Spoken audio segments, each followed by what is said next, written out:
The Department of Defense acknowledges more than 1,300 accidental civilian deaths caused by U.S. led coalition strikes since they first targeted the Islamic militant group ISIS in 2014. But the U.S. government is treating those deaths differently now than it has others in the past.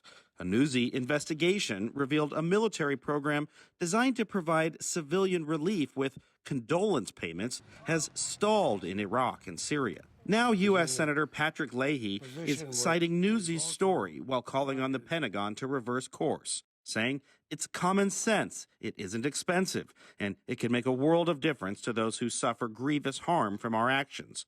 For years, Leahy has led efforts to make money available for the program. The purpose of the payments is twofold. They're expressions of sympathy for unintended loss, such as a civilian family member being killed, a severe injury, or a destroyed home. But Leahy says he also agrees with a retired colonel featured in the Newsy report who said that condolence payments also serve a core military goal.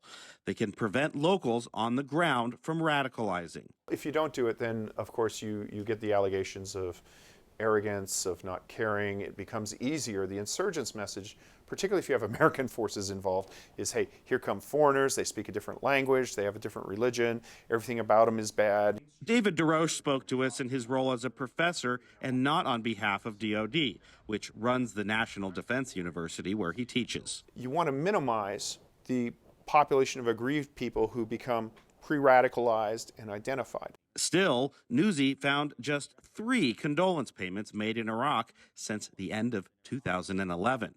And the DOD confirmed to Newsy that no payments are recorded in Syria since the beginning of U.S. operations there, even while the U.S. acknowledges scores of unintentional deaths from its own actions there. Leahy, who sits on the powerful Senate Appropriations Committee, told us the Pentagon has acknowledged year after year that condolence payments can help mitigate local anger and prevent radicalization resulting from civilian casualties caused by U.S. forces, which is why he's pushing for expanded accountability in the DOD's defense budget for next year, which is expected to be signed into law by the president.